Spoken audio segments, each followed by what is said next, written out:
Hi,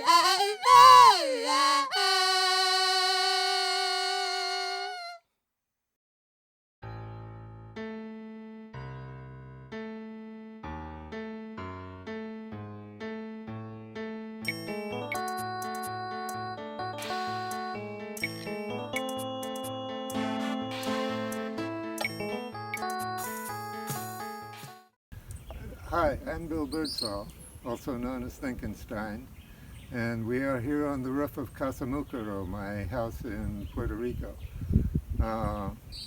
This is an introduction to my new channel, and it's going to be a variety channel.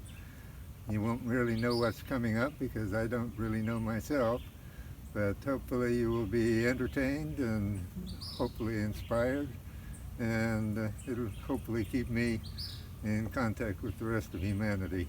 So look forward to good things. I am. So right now I guess I'll just give you a quick run through of my life and creativity, and this will be in the form of a slideshow. So off we go. This is a photo of my mother, myself, my sister, and my father. My younger brother came along a few years later. The model of our home in El Segundo, California, was designed by an architect living a few houses down the street. My father was an aircraft engineer, which explains our location 2 blocks from Los Angeles International Airport. My mother loved nature, which explains why I ended up as far as I could get from Los Angeles. Working weekends and holidays over a period of 8 years, my parents built our home out of adobe blocks. The blocks were made of dirt, water, and emulsified asphalt, which came from the local Standard Oil refinery and gave the blocks some protection from rain. Here's the backyard after the house was finished. It was a labor of love for both my parents, and a peaceful view out the back windows was enjoyed by all when I grew up there. Growing up, I always wanted to be an artist and spent a lot of time in the library looking at maps of the world for places with no roads, dreaming of a peaceful place to live and practice my art. In my vagabond years, after 3 years of college, American Samoa was one of the favorite places I visited. This is the traditional Samoan house design called a folly. Designed for the hot and humid climate, they had thatched roofs and no permanent walls, just louver-like woven panels that pulled up out of the way during the day. Having hitchhiked through Europe and island-hopped in the South Pacific, I finally ended up in Puerto Rico, which was about as close to my idea of a tropical paradise as I could get as an American citizen. I've been here now for over 45 years. House building seems to run in the family. I may have started out thinking inside the box, as can be seen with my original cabin, but the freedom to experiment that I found here soon led to other things. This is a view of what has become Casa Mucaro, a very unusual architectural experiment made mostly out of recycled nylon fishnet from the tuna industry and cement. It is basically a dome on a dome with other domes attached. On top of the roof is a miradero with a beautiful view of the surrounding landscape. Inside, the remains of the original plywood cabin can still be found. In the living room, there is a 30-foot deep vertical shaft I dug and lined with nylon fishnet and cement, a technique I call nylon cement. This is an old photo of the Rube Goldberg invention I made to hoist the dirt out of the shaft and dump it outside the safety barrier. The vertical shaft connects to 150 feet of horizontal tunnels, which exit the hillside at a much more convenient entry door. One end of the branching tunnel ends with a vertical shaft, skylight, ventilation opening, and an emergency exit. Each point in the tunnel has at least 2 exits in case there is a cave-in. It took me about 6 years to dig and plaster the tunnel with a half-inch thick layer of nylon cement. When Category 5 Hurricane Maria hit Puerto Rico a few years ago, The eye of the storm passed right over Las Marias. You can't pay for that kind of architectural testing, and Casa Mucaro survived with flying colors. I spent the storm in the main room and felt perfectly secure at all times. Afterward, all my tree shade was gone, and I lost all my privacy from neighbors on the next hillside. Both were quickly restored with advertising sign mesh I happened to have, stretched over a domed framework of iron rebar, the same sort of rebar framework used to give form to the nylon cement part of the house. The jungle is still in devastated condition and will be so for many years to come. In the meantime, I am quite happy with this sign mesh solution. Not being as adept at selling my artwork as I am at making it, the house is a bit of an art museum, or at any rate an art warehouse. This is where I store some of my sculptures and other things. Going back a few years, this was a commissioned painting of the Beatles I did, adapted from their Sgt. Pepper album cover. This was a painting modeled by a friend with her baby in a campesina costume. A lack of models and massage partners out here has been frustrating over the years, but I still wouldn't go back to Los Angeles. This is Oompa, a sousaphone player, on the way to my outdoor bathroom.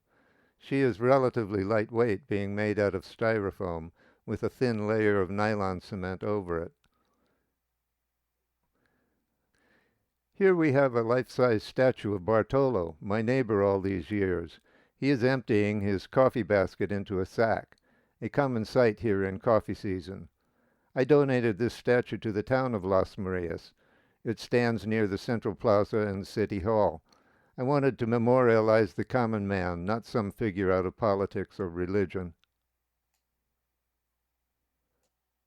When computers and the internet finally became part of my life out here in the jungle, I got into making digital collages. This one is a little on the psychedelic side, I suppose. I've done a lot of collages over the years and may give you the complete series one of these days. They were fun to make and are fun to share. This is another one, the souvenir hat, a penguin just returning home from his vacation in South America. Music has also been one of my favorite pastimes. Here I am at the end of the road playing one of my favorite musical inventions, a tutophone. Any music you hear on this channel may not be great music, but it will probably be my own original music. I hope you enjoy it. This is another musical invention. I call it the Secretary's Nightmare. It's a hollow steel ball I found washed up on the beach, along with antique typewriter parts welded to it like crazy hair. You balance it on a stethoscope to listen to it, and play it with a ping-pong ball and a string. It sounds a bit like a crazy piano. This PVC cluster drum has silicone rubber heads, and the pitch of each drum is adjusted by the length of the pipe. A few years ago, I joined some really fun street artists in El Circo de la Plaza in Mayagüez. I played in the band, and it was more social life and fun than I had in decades. COVID-19 put a rather abrupt end to that, though, but who knows if the show will revive itself and go on at some time in the future. Well, while we're on the subject of COVID-19, I'd like to introduce you to the face masks I came up with. Now, when COVID first came out and everybody had to wear face masks, I tried them on. And like everybody else, I found it very asphyxiating. The problem is that your nose and your mouth share the same air chamber, and you're always breathing in air that's already been used. So my solution to the problem was to give you two chambers, one for the nose and one for the mouth. So if you use a yogic breathing technique where you breathe in through your nose and exhale through your mouth, breathe in through your nose, exhale through your mouth, if you have two air chambers like I'm creating now by pushing in with my fingers under my nose. And you can try this at home with your mask. Breathe in through the nose. You're breathing in through here, all fresh air. Exhale through the mouth. You're exhaling through here. It takes a little getting used to, but the end result is that you're always breathing fresh air, not stale air.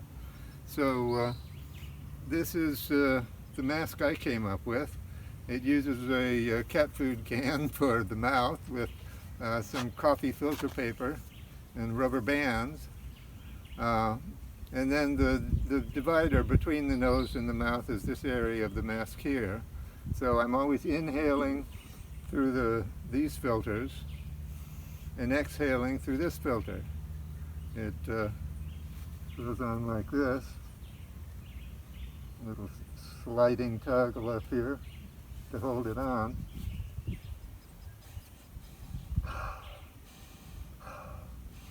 So I'm always breathing fresh air, and I think that all of the masks should be designed this way. With the regular masks, people avoid this asphyxiation problem by avoiding the mask. These masks always leak, or if they don't leak enough so that you're not asphyxiated, people make them leak. And if you're leaking air around the seal, it's not a filter. So, at any rate, think about it. We should be using masks with two chambers, one for the nose, one for the mouth, and learning to breathe through the nose, in through the nose, and out through the mouth, in through the nose, out through the mouth. Okay, so that's it. I just wanted to share that little piece of equipment.